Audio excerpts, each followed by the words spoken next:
Chapter 7, Episode 18. Changes in the City and Sher's Conundrum. The next morning, I saw clear change in the streets of Gimel. The main street was bustling as ever, but now, the faces in the crowd seemed to be glowing.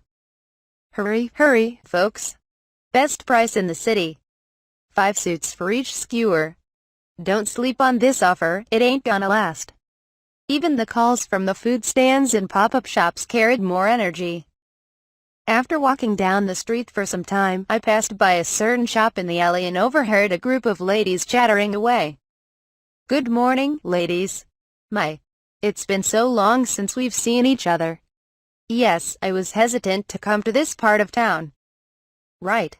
Especially with all those men from who knows where sleeping on the street. I know. It's a shame how they came to the city looking for work and couldn't find any, but we can't have them sleeping on the streets. I wouldn't go near them. They weren't around this morning, so I decided to come this way again." "Me too.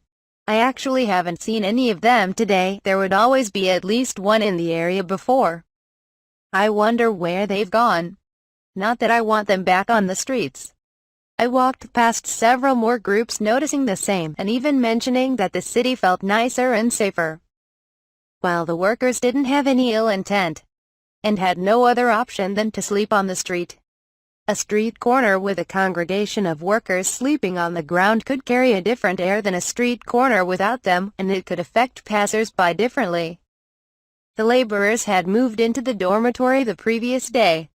Starting this morning, they should be hard at work at the security company, trash plant, or at the factory I partnered with the Morgan Trading Company to build.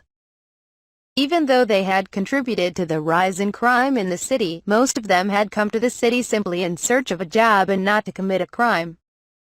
Of course, people had strengths and weaknesses. There was more than one type of job at the security company. For example, guards would need stamina and combat prowess, while administrators required more clerical skills. Different departments required different skill sets. Based on my personal experience in Japan, people struggling to make ends meet can become desperate under the anxiety and pressure of poverty. They sometimes applied for jobs with no regard for their strengths and weaknesses. The interview the day before was my attempt at sorting out the applicants into general groups to try and fit them with a job that best met their talents, rather than selecting a small portion to hire. By the end of the day, we had hired 546 laborers. While we didn't have a good count on the total number of job seekers in the city, we could hopefully steer them clear of committing crimes just to put food on the table. While I was taking in the changes in the city, I had arrived at the headquarters of the security company, where I could overhear the sounds of the new hire training. I was already beginning to feel reassured and invigorated to further this venture. I entered the medical ward of the headquarters to fulfill my part in getting to know my new doctors better and for us to enrich each other's learning. "Ryoma, tell me more about this serum of yours." "No, let's hear about the medicine slime first. It's useful enough that it can generate bodily fluids with all sorts of medicinal properties. So many applications, especially in regions without doctors or that have trouble accessing medical supplies. I would like to hear more about the nutritional supplements. Alchemy. Talk about convenient. Simplifying the pharmaceutical process, and it looks like you could even extract new medicinal properties or even create a whole new type of medicine." As an elven doctor, I thought I knew much about medicine, but it seems there is plenty of unknown territory for me. Very interesting. While I was to temporarily be their employer, I was also seeking their tutorage. We established that I would treat Miflel as my teacher and his apprentices, and I would treat each other as equals, which I think helped in breaking the ice between us. At the same time, I came to discover how ravenously curious they were. Perhaps this should not have been a surprise, knowing that they were sent my way by Reinhardt. As soon as I was done explaining a few applications of my slimes and alchemy, as well as my research into supplements, they started chomping at the bit for more information immediately after I opened the floor for questions. 3 out of the 5 had uttered those questions, eager to address their topic of interest first, while the 4th listened with a smile and the 5th began pondering on their own. I did feel a sense of camaraderie with them, but I was lost at how to handle this situation. When I noticed it was already noon. Can we take a break first? It's close to lunchtime. Yes, Dr. Maflell agreed. Best that we get our thoughts in order over lunch. His 4 apprentices also concurred, and we headed to the dining hall. It's packed, I noted, seeing the inaugural class of 120 guards nearly fill the hall. There were some open seats, but I was scouting for 6 seats together when Ryoma. Huh? Oh, Sher. He was waving to me and pointing at the seat adjacent to his.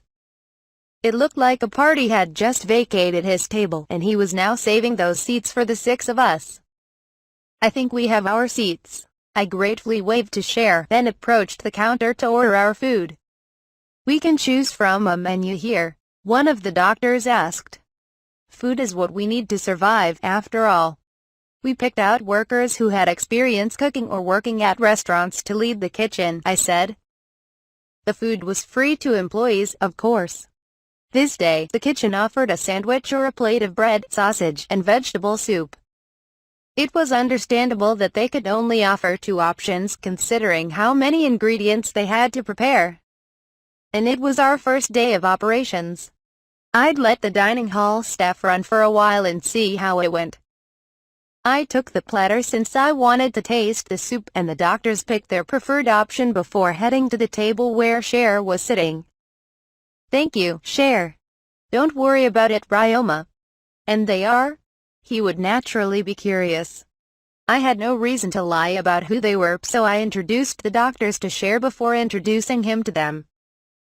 Sher is very well respected in the city and a talented adventurer trusted by the guild. See, come on, Ryoma. Don't oversell me like that. Despite his humility, I valued Sher's talent and considered him a genuinely nice kid. It felt strange thinking this when I was technically younger than him, but he was mature beyond his age. You're a much more talented adventurer than me, he added. It's hardly been a year since you registered, and you've already caught up to my rank. Indeed, we were both D rank now, but his comment wasn't made out of frustration or jealousy. Sher had always accepted me, and I was grateful and appreciative of that. Back when I volunteered as a trainer of new recruits at the Adventurers Guild, the looks I got from others were not necessarily friendly. Some adventurers quite blatantly began to avoid me after I participated in a sparring session, not that I could blame them. As much as adventurers adhered to the merit system, it could not have been pleasant to be overtaken by someone younger or someone with less experience. To simply accept that change in dynamic and continue to work hard without giving up. Well, probably morally correct, the fact was, humans were emotional creatures. Not everyone could easily accept their reality, including the attendance of the guild's training session. Back on Earth, I could remember several times when people surpassed me at work, and I had met countless people who were better than me at something. Of course, I struggled to accept some of those instances. I shared this sentiment with Sher, omitting certain details, and he scratched his cheek. It's kind of embarrassing when you put it that way. I'm not very talented, so I can only put in the effort. I get jealous of people too, you know. If anything, I'm surprised you ever felt inferior to or jealous of anyone, Ryoma. You're strong, smart, and know so many things. This made me wonder how exactly Sher perceived me. I think I can compete with most when it comes to stamina or combat. But I was average or below that with everything else, especially social skills. I had only gotten to where I was after struggling in life for almost 40 years. Of course, I couldn't expect him to know that from seeing me now. Besides, being knowledgeable isn't the same thing as being wise. Knowledge is a tool, and being wise means using the tool well. There were plenty of people smarter than me in that way without having to look far, and my education through college was paid for. On top of that, I felt like I had experienced a bigger variety of things for better or worse, and had knowledgeable people around me who I could learn from, not to mention the mighty internet. All things considered, I was lucky when it came to my environment. Really? I'm sure there's more I can do, Sher said. With how much respect he had earned from the guild and the people of the city, I'd thought that he was already doing pretty good. But there was nothing wrong with his enthusiasm, I supposed. I would always support him, for one. What would you say is your weakness, Sher? I asked. From what I had seen so far, he seemed the balanced type that handled most things with ease. It's kind of hard for me to gain muscle, so I'm not confident in simple strength. The guildmaster told me to work on technique over physical strength as well. He went on to explain that he had earned his reputation by going around town taking on the more menial quests through the guild when he first became an adventurer in order to make ends meet, and to gain stamina when he had neither strength nor technique. It seems his jack-of-all-trades style was built on hard work. At the same time, inspiration struck. I might be able to help Sher out. I don't mean to pry, but what kind of exercises do you do? I asked. Well, you wouldn't have protein here. No one had mentioned it in this world, and not even the 5 doctors had heard of it. What is this protein you speak of? It sounds like some sort of medicine that strengthens your muscles from the sound of it. Contrary to Sher's, and probably most people's impression, powdered protein was composed of the same materials that make up not only muscle, but organs, hair, and nails as well. It was the same material found in many natural foods. Is protein a form of supplement, then? Said Clarissa, who had been interested in the supplements I was researching. That's a good way to put it. Protein is an important nutrient in both building muscle and staying healthy. That's why not only maintaining but building muscle requires a considerable amount of protein. If you try to take in that amount of protein from food, meat for example, you would consume a lot of unwanted substances like fat, not to mention fill you up, which would make it more difficult to consume that protein. Protein powder or supplements are isolated forms of the nutrient. No fluff, just the stuff you need. It's like packing for a long journey. Sher gave this analogy fitting of an adventurer. I further explained that the effect of protein can be enhanced by taking it at the right time and combining them with more efficient training. That's incredible. Are you sure you want to tell me that? Sher asked. Sher helped me out with my work, and this was a bit of information that would help me train the guards. More ideas came to mind as we discussed, like using healing magic to aid in muscle recovery. If Sher was willing to volunteer as a test subject, that was great for me since I didn't want to build too much muscle on my young body. When I offered this, Sher silently outstretched his right hand. I immediately took it and we shared a firm handshake.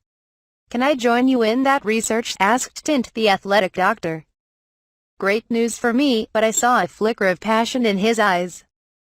When I was younger, I didn't want to be a doctor, but rather a knight in service of the royal family. That was a path I could no longer pursue after I injured myself when I fell from my horse during training. I chose to study medicine in hopes of preventing others from losing their dreams due to an injury or illness. While building muscle isn't the same as healing injuries, I'm very interested in the process. His background might have explained his energetic demeanor and voice. Plus, he was the one who was the most interested in serums. I see no reason to refuse. I would love to have you on board. Thank you. Over lunch, I had managed to gain a new subject of research and 2 allies for it. However, we have quite the audience now. You too, Dr. Maflel informed me. Naturally, as we were in the dining hall, we were the focus of many gazes, seemingly wondering what we could possibly be so excited about.